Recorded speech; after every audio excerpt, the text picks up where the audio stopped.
Muy buenas noches con todos. Soy Mayli Guevara Fabián, moderadora de IDEJUR. Es grato tener en esta oportunidad a la doctora Pamela Romaña Gutarra, a quien le damos la bienvenida a IDEJUR, nuestro Instituto de Defensa Jurídica. El tema de ponencia del día de hoy es la Ley 30364, para prevenir, sancionar y erradicar la violencia contra las mujeres y su grupo familiar. Les recordamos que la certificación de esta ponencia es opcional, tiene un costo de 20 soles y está certificado por IDEJUR. Sin más preámbulo, doy pase a la doctora para que pueda iniciar su ponencia. Muchas gracias. Muy buenas noches con todas las personas que se están contactando a través de este medio y agradecer al Instituto IDEJUR y a IMAITE por esta invitación. Y es un honor brindar esta ponencia sobre la ley para prevenir y sancionar y erradicar lo que son las víctimas, las mujeres, que últimamente está sucediendo en estos últimos tiempos. Por más que tengamos mecanismo para prevenir, peor está sucediendo. Ya uno ve en las noticias, en los periódicos, en las redes sociales lo que está sucediendo. Ante todo, les comento un poco de mí para que puedan entender, porque también voy a hablar en base de mi experiencia. Soy directora de Derechos Humanos de la Organización Democrática Mundial. He trabajado en Jugada de Palo de Surquillo. He sido voluntaria en la prefectura de Surquillo como teniente gobernador y he postulado como candidata a regidora en Surquillo. Entonces he visto diferentes temas de violencia desde mi experiencia y voy a hablar también teóricamente. ¿Se logra ver mi diapositiva? ¿Se está logrando ver la diapositiva? No, todavía no, doctora. A ver, ahora, ¿se logra ver? ¿Se logra ver? Ahora sí. Sí, ahora sí se logra visualizar. Primero quiero comenzar con Juan Pablo II, que nos dice: la familia es la base de la sociedad y el lugar donde las personas aprenden por primera vez los valores que les guían durante toda su vida. La familia es muy importante porque de ahí rige los valores, ¿no? Los valores que continuamente uno como adolescente, niño y juventud va a indicar todo lo que ha aprendido en la familia. La ley 3036-4, ley para prevenir y sancionar, tiene como objeto prevenir, erradicar y sancionar toda forma de violencia producida por un ámbito público o privado, ¿no? con las personas, sus condiciones tales y contra los integrantes del grupo familiar. Puede ser en especial que se encuentre en la situación de vulnerabilidad, la edad, situación física, los niños, adolescentes, personas adultas y personas con discapacidad. Y quiero recargar con personas con discapacidad y les voy a comentar. Yo trabajaba en el juzgado de paz letrado en el área de faltas y nunca me llegó denuncias de personas con discapacidad y sobre todo sordomudas. ¿Por qué creen que nunca me llegó sordomudas? Justo conversando en Surquillo, una asociación de sordomudos, a través de una persona, de un familiar, ya que se comunicaba por lenguas y señas, y me indicaban que cuando les robaban o tenía alguna violencia, no podían denunciar. ¿Por qué? Porque era una barrera. ¿Y cómo se podía comunicar ante una comisaría, ante un juzgado? Y ahí se estaba vulnerando los derechos. Y ahí vi principalmente una violencia. Digamos. La tolerancia social de la violencia contra las mujeres, hay un porcentaje de acuerdo a las encuestas, de la encuesta nacional que se ha hecho. Un 58.9% es la tolerancia de la violencia contra las mujeres. Un 31% creen que las mujeres visten provocativa, buscan que la acosen sexualmente. Un 15% los varones celan a su pareja porque así demuestran que la aman. Un 52% piensa que las mujeres deben cumplir su rol de madre, esposa y después sus sueños. Y un 33% todos opina que la mujer es infiel y debe ser castigada por su pareja. Y un 72% piensa que la mujer le falta respeto a su esposo o pareja y merece un castigo. Según la violencia sexual contra las niñas y adolescentes, de acuerdo al INEI, hizo una encuesta que un 31.8% los adolescentes alguna vez fue víctima de violencia. Sobre todo los abuelitos, que nuestros padres, nuestros abuelitos, siempre se han callado. Ahora, en estos tiempos, como que las personas un poco comunican, hablan. Aparte hay formas de comprobar medios, teléfonos, ¿no? Sin embargo, estas estadísticas va enfocada a los niños y niñas. Y ahora en pandemia, que hemos sufrido por una terrible pandemia, ¿cuántos casos cree que habrán aumentado? Sobre todo con los niños, ya que los agresores no solamente están afuera, están en casa, que pueden ser la propia familia. un 33.7% denuncia de casos de violencia sexual contra niñas y adolescentes que tendrían entre 0 a 11 años en los distritos fiscales, y un 72% de los casos de violencia sexual atendidos en el CEN, en el Centro de Emergencia Mujer. El Centro de Emergencia Mujer hay en cada distrito, que es como un representante del Ministerio de la Mujer. Un 8.6% de los casos de infección por VIH que eran adolescentes entre 15 y 19 años de edad. Asimismo, se ve que hasta el 2021 ha aumentado casos de madres que son niñas, y a veces esas niñas es por lo que han tenido un abuso sexual. Por ello, el enfoque de esta ley es un enfoque de género, que está orientado al diseño de las estrategias de intervención orientadas al logro de la igualdad y oportunidad entre hombres y mujeres. Sin embargo, se ve que más le dan las oportunidades a los hombres en cualquier ámbito, sea laboral, sea educación. Todavía esas brechas no se han cerrado. También tenemos el enfoque de integridad, que reconoce la violencia contra las mujeres con múltiples causas. De ellas puede ser individual, familiar, comunitario, estructural, porque como lo indico, puedes tener violencia en el trabajo, dentro de la familia, afuera. Y también quiero recalcar que también puedes tener violencia política, las personas o las mujeres que se están iniciando en política. El enfoque de interculturalidad también está en distintas culturas que se integra a la sociedad peruana, que permite recuperarse los diversos contextos culturales. Y el enfoque de derechos humanos, que reconoce el objetivo principal de toda intervención en el marco de esta ley, que debe ser realizada en los derechos humanos, identificando los principales titulares del derecho. Por ello, hay instrumentos internacionales para la igualdad de género y protección de la mujer. Entre ellos tenemos al Pacto Internacional de Derechos Civiles y Políticos, los Objetivos de Desarrollo Sostenible, la ODS, que es el quinto objetivo internacional que trabaja en ello para la prevención en todos los países, y dentro de ello está Perú. Tenemos al Pacto Internacional de Derechos Económicos, Sociales y Culturales y la Convención Interamericana para Prevenir y Sancionar y Erradicar la Violencia contra la Mujer, Bellondu Para. Como también podemos ver nuestra Constitución, nuestra Carta Magna, que nos indica sobre todo en el artículo 1, que es la defensa de la persona humana y el respeto de su dignidad son el fin supremo de la sociedad y del Estado. El artículo 2, que es el inciso que toda persona tiene derecho a la vida, a su identidad, integridad moral, psíquica, física y a su libre desarrollo. Asimismo, en el artículo 2 se establece la igualdad ante la ley, y ahí quiero ver la igualdad ante la ley, como yo les había comentado. A veces las leyes están escritas, pero en la hora de la práctica es muy distinto. Como les comenté, en el caso de las personas sordomudas, sufren de violencia. ¿Y cómo denuncian? Si no tienen esa igualdad de derechos, porque no tienen la manera de cómo comunicarse ante una comisaría. Asimismo, nadie puede discriminarte por el origen, la raza, el sexo, el idioma, la religión o opinión o condición económica. La violencia se transmite aparentemente calma, acumulación de tensión, luego viene la reconciliación, viene la culpa, el arrepentimiento, y de ahí viene nuevamente la violencia de agresión, que puede ser física, psicológica, sexual y patrimonial. Es como un círculo vicioso y no lo puedes identificar. Los tipos de violencia se han ampliado en el reconocimiento de diferentes modalidades, como le indiqué. La violencia física puede ser agresiones, golpes en el cuerpo, la violencia sexual, que puede ser acoso, o las violaciones, como ya lo había mencionado. Y la violencia psicológica son coacciones, son maltratos psicológicos que pueden dañarte más moralmente, y ello te puede generar problemas mentales. Tenemos la violencia económico-patrimonial, cuando dicen, ya no te voy a depositar el dinero para la pensión, o te voy a quitar alguno de tus cosas, o vas a sustraer tu celular o algún patrimonio tuyo.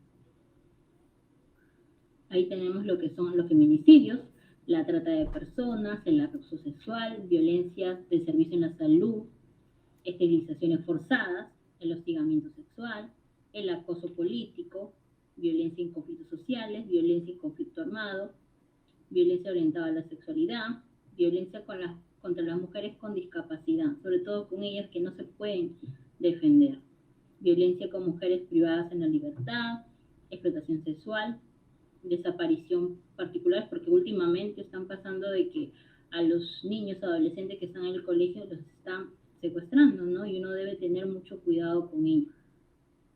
La violencia contra afroperuanas, con las indígenas y originarias. ¿Quién es sujeto de protección a la ley? Todos sujetos son las niñas, adolescentes, joven, adulta y adulta mayor. Nuestros adultos mayores a veces los hijos ni los cuidan, los maltratan. He visto casos de que hasta le quitan su propia casa, los demandan y les quita su propia casa. No se dan cuenta que son sus padres que deberían cuidarlo, o otros los abandonan o los dejan en un lugar de refugio. Ese es un maltrato. Entre la pareja o expareja, que puede ser cónyuge o conviviente o exconviviente. El ascendiente puede ser los padres, madres, padrastros, abuelos, bisabuelos. Y los descendientes están los hijos, las hijas y los nietos. Colaterales en el cuarto consanguinidad están los hermanos, tíos, primos y sobrinos. Y afinidad 2 están los suegros, cuñados y nuera y ya. Y personas bajo el mismo techo, que siempre que no medien contratos laborales. Ahí voy a contarles un caso. Cuando denuncian por violencia, en conclusión, no pueden tener una conciliación porque está dentro del grupo familiar. Pero ¿qué pasa si un enamorado lleva a su casa, ¿no?, a su nueva novia y tiene un altercado, pelea con su hermana? Ella vive ahí, no están casados, pero sin embargo viven en el mismo techo. Van y denuncian y obviamente que lo van a calificar como una persona violencia dentro del grupo familiar. ¿Por qué? Porque esa persona vive bajo el mismo techo, ¿no? Y ahora, si se refieren a un lugar donde tú trabajas, son otros tipos de violencia laboral. Dentro de ello, de acuerdo al Decreto Legislativo 368, hay Sistema Nacional Especializado en Justicia para la Protección y Sanción de Violencia. Entre ellos tenemos la comisaría, donde una persona va y denuncia, y les tiene que aceptar la denuncia. Fiscalía, de acuerdo, también puedes denunciar en la Fiscalía y un juzgado de Poder Judicial de tu distrito. El Centro Alegra es un lugar gratuitamente donde te pueden defender, que está al servicio del Ministerio de Justicia de Derechos Humanos, y el CEN, que es el Centro de Emergencia Mujer que hay en cada distrito. El CEN tiene lo que es la línea 100 o el chat 100, que donde uno puede explicar todo lo que ha tenido, porque le pueden ayudar en el área psicológica, en violencia, y hasta le pueden otorgar un abogado para que nos pueda defender. Totalmente gratuito. Por ello, ¿quiénes pueden denunciar? Las personas agraviadas, la Defensoría del Pueblo, cualquier persona que conozca el hecho, un tercero, si ha visto una violencia una tercera persona, puede llamar a la línea 100 y puede hacer esa denuncia. Una tercera persona. Y sobre todo, en especial, que puede interponer la denuncia son profesionales del sector salud. Los médicos, las enfermeras, y también en la educación, que son los docentes, auxiliares y directores, porque ahí uno ve todos los abusos que pueden cometer, que ven reflejados los niños hacia las personas a su alrededor. Dentro de ello, uno denuncia, puede ser su denuncia escrito o verbal, interpuesto por una persona perjudicada, cualquier otra persona a su favor, sin necesidad de tener una representación, como ellos lo han indicado, la Defensoría del Pueblo y los profesionales de salud.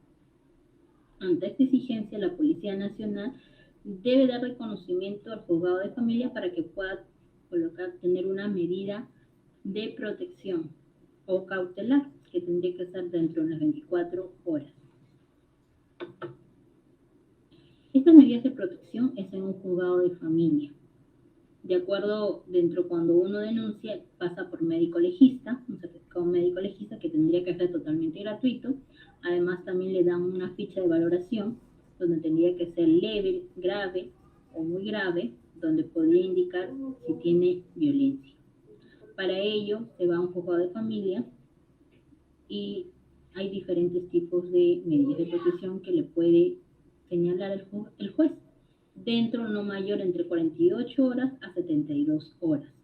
Puede ser el retiro del agresor del domicilio o algún impedimento sin que se le pueda acercar, prohibición de comunicación por diferentes vías, sea teléfono, celular o redes sociales, inventario de sus bienes porque les puede sustraer algún bien patrimonial que tiene, y para ello puede ser esta medida de protección o cautelar puede ser apelada en la audiencia dentro de los 3 días siguientes de haber sido notificada. De acuerdo al artículo 23, la vigencia y validez de la medida de protección cautelares dictadas por el juzgado de familia se mantiene vigentes, en tanto persista una condición o hasta de riesgo de la víctima o hasta que haya una sentencia de la denuncia que se ha realizado, ¿no? El proceso puede ser un delito o puede ser penal o de faltas.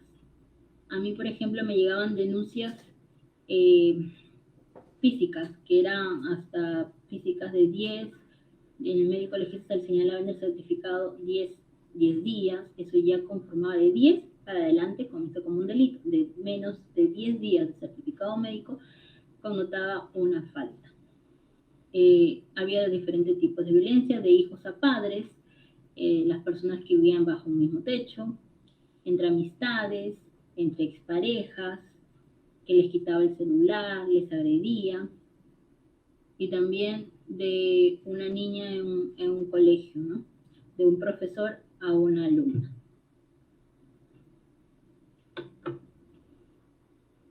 Quiero recalcar que las medidas de protección, si son incumplidas por el agresor, ya que en la comisaría, el policía, tiene que ejecutar esas medidas, les tiene que comunicar a la otra parte para que pueda cumplir esa medida. Y si lo incumple, estaría desobedeciendo esa medida de protección, que estaría de acuerdo al artículo 368 del Código Penal. Desobediencia ante la autoridad. La vigencia de esta medida se extiende hasta la sentencia emitida por un juzgado, hasta el pronunciamiento de un fiscal, porque de repente puede ser ya no una falta, sino un delito, por los días que puede tener el médico en el médico legista, en el certificado médico, o porque ha sido muy reiterativa la agresión. Tener un mapa gráfico, un registro de todas las víctimas. De la implementación de la medida de protección, como indiqué, la Policía Nacional es responsable de ejecutarlas, para el cual debe tener un mapa gráfico, un registro de todas las víctimas con las medidas de protección para que les pueda comunicar al agresor, para que no tengan ni una forma de comunicarse con la víctima.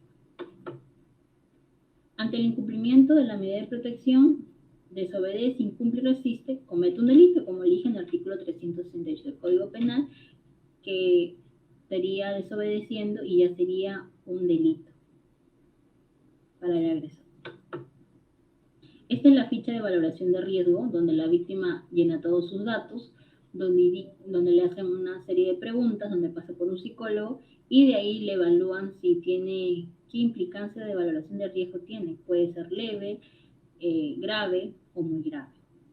¿No? Los operadores que se encargan de esta ficha pueden ser el Sistema de Justicia, la Policía Nacional, el Poder Judicial o el Ministerio Público, que también pueden recibir las denuncias a aplicar esta ficha de valoración. Porque, ¿qué pasa?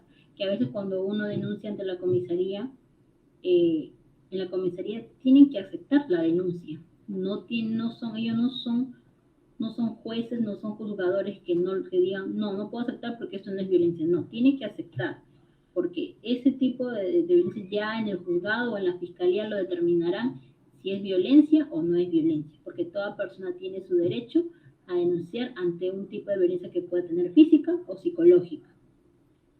Puedes presentar tu denuncia ante una fiscalía o ante un juzgado, es tu derecho. De acuerdo al artículo 42, hay un registro único de víctimas que se llama RUBA, Registro Nacional de Condenas. Como lo ven, esta brinda información que está articulada con todas las instituciones para agilizar la labor de operadores de justicia y protección social. Este es un banco de datos que está actualizado en la información de todas las personas que pueden identificar y perfilar las víctimas y agresores, con instrumentos de conocimiento adecuado para dirigir la acción ante tanta preventiva como investigadora por parte de los actores competentes.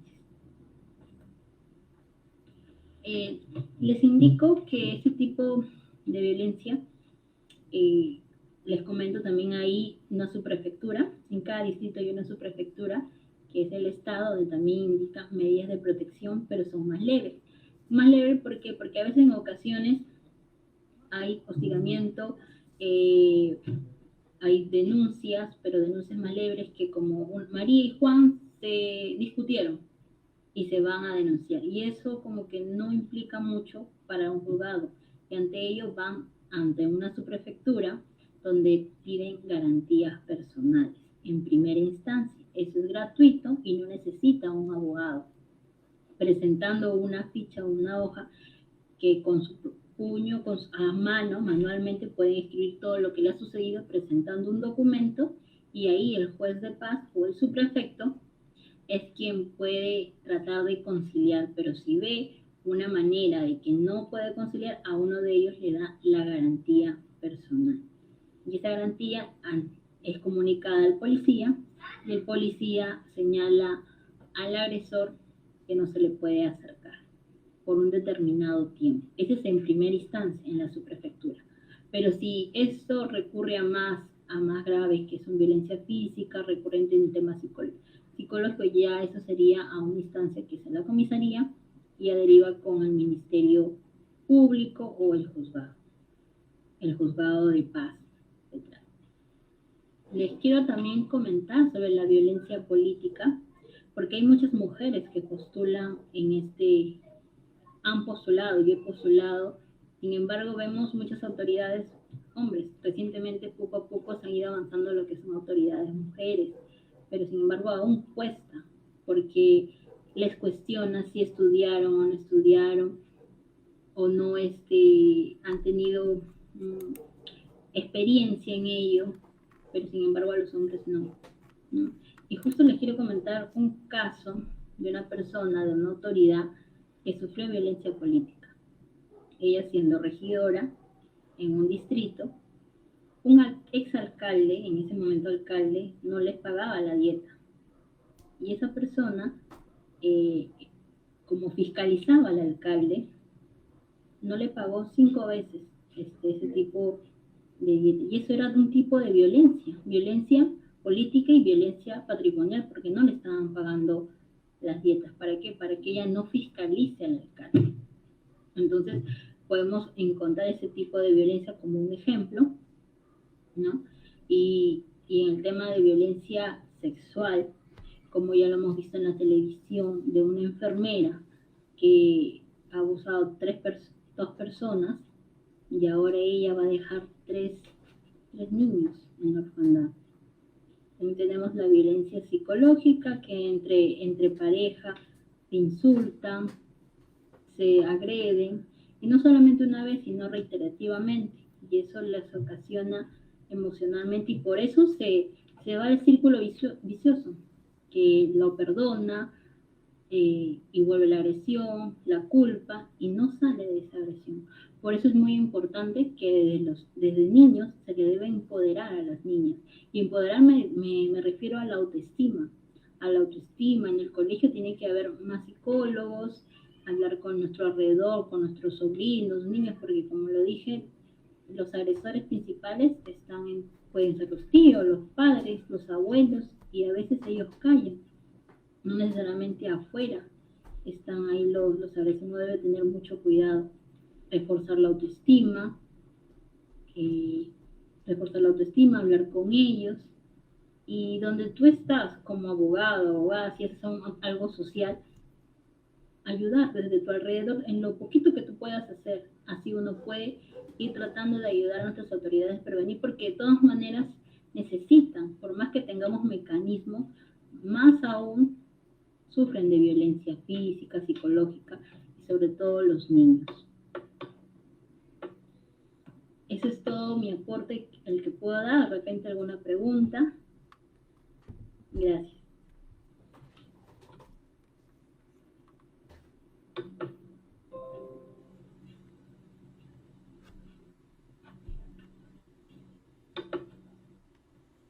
Claro que sí, muchas gracias, doctora. IDEJUR agradece a nuestra ponente, la abogada Pamela Romaña Gutarra, por su excelente ponencia respecto al tema la Ley 30364 para prevenir, sancionar y erradicar la violencia en contra de las mujeres y su grupo familiar.